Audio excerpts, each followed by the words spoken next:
Inde bag denne beskedne facade er der fuld gang i en 95-års fødselsdagsfest for firmaet Rød & Mortensen. I daglig tale R&L. Vi fejrer det her som en traditionel fødselsdag.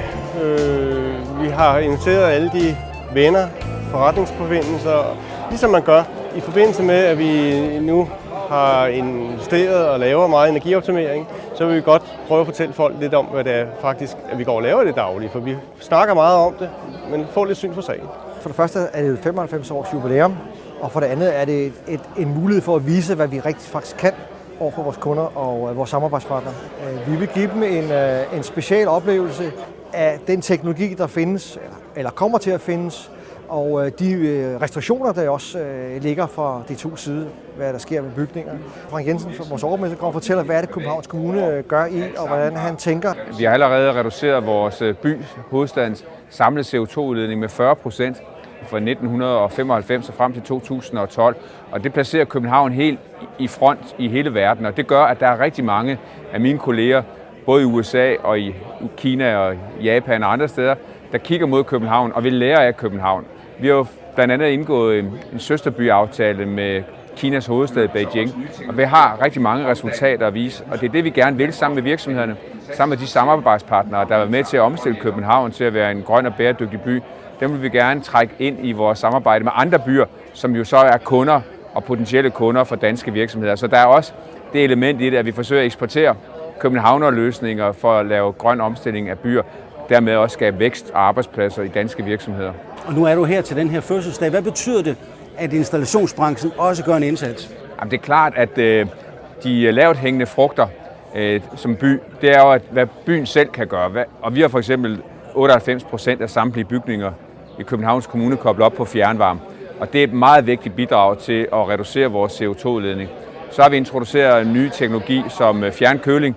Det er så også noget, vores forsyningsselskab, Hovedstadens Forsyningsselskab, har introduceret som et produkt, man sælger i dag. Det gør jo, at vi kan koble nogle forskellige danske teknologier sammen. Pumper fra Danfoss og termostater fra Grundfos og rør op for Løgstør og rør osv. Og så en masse teknologi ind imellem os, hvor installationsbranchen kan være med.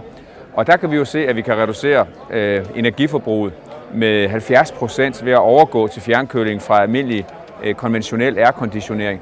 Det er det, vi kan gøre, det er det, vi skal trække virksomhederne med ind i det her. De skal vise al deres teknologi. Vi kan så som by være med til at fortælle omverdenen om, hvad der virker og hvad der ikke virker, når det drejer sig om at få de bedste resultater ud af sine investeringer i at lave bæredygtige og grønne investeringer.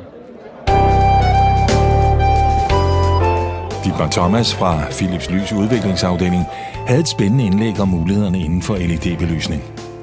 OLEDs are really the next generation of light source, the most modern light source on Earth, and a totally new kind of light source. Actually, it's more a material which emits light, so it really redefines the way we all are going to experience and experiencing the way light comes into our life.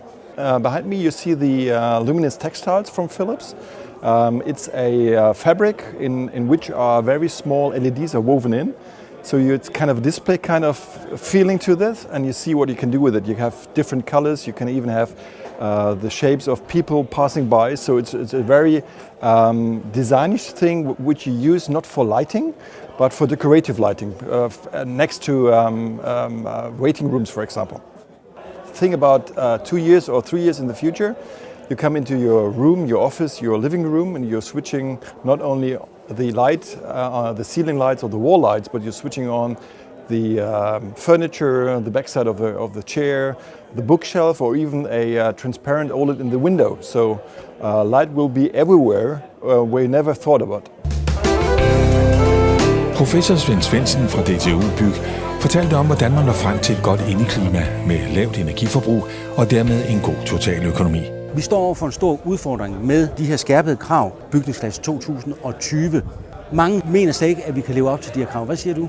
Jamen altså, vi har jo undersøgt det grundigt med mange projekter, og når vi regner på det og analyserer det og tænker nyt, og det er jo sådan set det, der er det vigtigste i processen, tænk nyt og så bare gøre det.